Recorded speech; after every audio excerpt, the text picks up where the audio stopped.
Hey everybody, Dan here with Pain Free You. Hope you had a great weekend.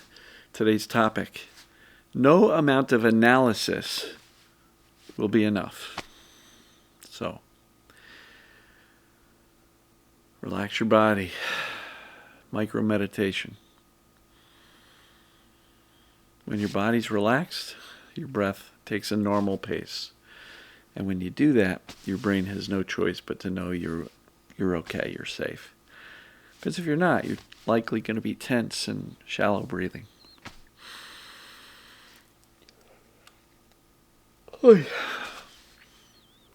So, no amount of analysis will be enough.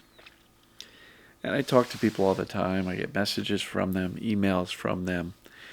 And there's a lot of really interesting, really great questions about what is this? What is that? What's the motive of the brain? What's the motive of the thinking about doubts? What's the motive of the fear? What is this? What is that? How does a mechanism work? When the brain perceives danger, what exactly happens to create the pain? And all of the analysis makes us feel like we're doing something. We're being proactive. We're being productive. We're really not. What we're doing is spending a lot of time trying to figure out something that in some cases is unfigure-outable, meaning you're not going to know the motive of a certain thought. As a matter of fact, thoughts don't have motives or meanings other than the meaning you get to decide they have, right? Pain doesn't have a motive. It has a meaning. The brain's perceiving danger. Ouch. Beyond that, trying to figure out, well, headaches, does that mean something in my life makes my head want to explode? If I have pain in my glutes, does that mean somebody in my life is a pain in my ass? Okay, we can come up with things like that sound good, that can even make sense, but okay, what are we going to do with that information? What do we do with it? Okay, I found a meaning. Great. Now what? Still got to convince the brain we're okay, we're safe, we're not broken, we're not sick. Okay, so analysis, trying to find a motive or a meaning behind the symptoms, is a lot of spinning our wheels, right? We're on that overthinking merry-go-round. And we're not really solving a problem there. What we are doing is looking for a meaning that doesn't get us any closer to getting better and feeling more safe and having symptoms shut off. So a lot of people will also analyze their past, their emotional past. What happened when I was 6? Oh, well, that's why I'm so screwed up. Okay, maybe that's true. It likely is. A lot of people have gone through a lot of stuff throughout their lives. Childhood, young adulthood, middle age, older adulthood. We have all experienced things that kind of form our beliefs, form our sense of self, form our level of vigilance and, protective, looking out for danger, right? But all of the analysis about our past traumas, our past experience, doesn't necessarily get us any closer to feeling safe today. So we can spend a long time analyzing motives, meanings behind symptoms. We can spend a lot of time trying to analyze our own thinking and our own emotions and our own past and our own traumas. And there's no amount of analysis about the past and the meanings and the motives and everything else that actually teaches your brain that you're safe now. And the more diligent you are in doing that analysis, you're actually conveying, I've got a problem I need to solve. I'm in trouble, and I need to figure stuff out to get out of trouble. One of the things I say often is what caused the symptoms in the first place may have nothing to do with why they persist today. Why? Because your life's different than what it was when the symptoms started. You may have had your stress bucket overfill, many years ago. You had an onset of a lot of stress, chaos in your life, loss, despair, emotional turmoil, and symptoms began.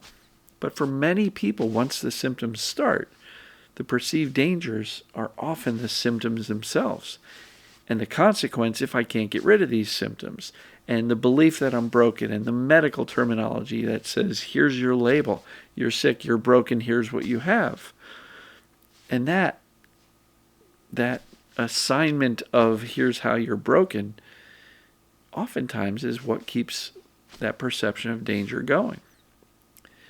So to get out of this, I encourage people to stop the analysis. I think the analysis should be, once you have learned about this beautiful system called the human body, brain, nervous system, everything, and you understand that symptoms are warning signals, not evidence of damage or illness, but warning signals, right? The warning goes off. Once you recognize that, then the analysis, which I'll encourage you to do, is the assessment. Does this stuff apply to me? Am I experiencing a chronic warning signal? Meaning, do I have what's referred to as TMS, tension myositis syndrome, coined by Dr. Sarno? The mind-body syndrome. Neuroplastic pain is a more common term. I refer to these symptoms as a perceived danger response. Could be pain or other symptoms. It doesn't matter what you call what's going on. It's all the same stuff. It's symptoms coming out of a brain perceiving danger. So there are assessments which you can do, which won't take you long,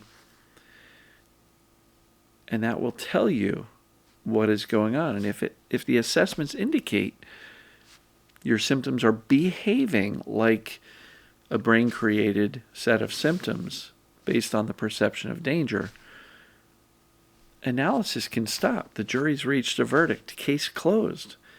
Further analysis of the motive or the meanings and all that kind of stuff and what happened in my past 30 years ago simply delays moving on to the next step, which is conveying safety credibly, consistently, calmly, confidently, knowing I'm okay because I've got the foundation. I understand this system, and I've done the assessment, so I have ruled in this mind-body condition. So all the other analysis and figuring out can stop once you've done the foundational work. Now, I cover this in my book. Chapter 6 is the assessment. The prior chapters talk about what perceived danger, pain, or symptoms are, right? I teach it all day long in my daily videos. You can go to dansfaststart.com. The very first video details what this perceived danger response is. Okay, so at minimum, learn that, and that will allow you to understand how the system works, and then do the assessments. If you don't have the book, isthistms.com. The assessments are there. There's a pain test. If you have pain, if you have other symptoms, do the FIT assessment. It's right below there. It's right on that page. There's like 19 bullet points. isthistms.com. Those assessments are right there. And once that is done, that's all the analysis you need to do. Does this apply to me? Yes? Okay, great.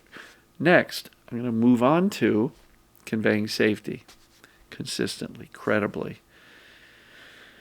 I don't have to figure out much more. What does it mean? My symptom moved. It means your first symptom was no longer perceived as dangerous, but the brain is still highly vigilant. Found something else to be concerned with or perceive as dangerous. So, don't overcomplicate it. I don't like using the term overthinking. If you believe that's what you're doing, great. But I think overthinking can be, have a negative connotation to it. But over-analytical doesn't necessarily accomplish much other than delay creating safety proactively. So if you're doing that and you're analyzing everything from your past to your present to your personality to your symptoms to your thoughts and what are the meanings and what's the motive and why is my brain working against me and sabotaging me from getting better? I don't get it. How can the same brain that is giving me the symptoms decide to turn them off? And if my brain understands that it's a false alarm, how come it doesn't turn them off? Right? It takes time, patience, consistency. It may have taken a long time for symptoms to appear. You may have had symptoms for a long time. And since the brain's primary responsibility is your safety and survival,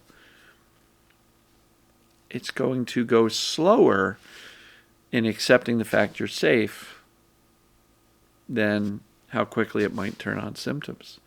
That doesn't mean there's reason to despair. It just means once you know what's going on, work within the framework of how the human system works. Give the brain the information it needs to learn that it is in fact safe, that you are safe, you're not in danger, there's no imminent threat. Symptoms suck. They're not pleasant. But if you're telling yourself stories of, oh no, I can't do this, what if I never get better? You're perpetuating the danger. And then you wonder why you're not better yet. So, no amount of analysis is enough. Do the right analysis. Do I have this perceived danger response going on? Pain, other symptoms. Do I have TMS? If yes, analysis done, case closed, the jury's reached a verdict. No further investigation needed. Move on to the solution. Creating safety consistently. And when the safety outweighs the brain's current perception of danger, when we have neutralized the fear, the symptoms will go away. So, going to wrap it up here, folks. I love you. And as always, we'll see you tomorrow. Take care.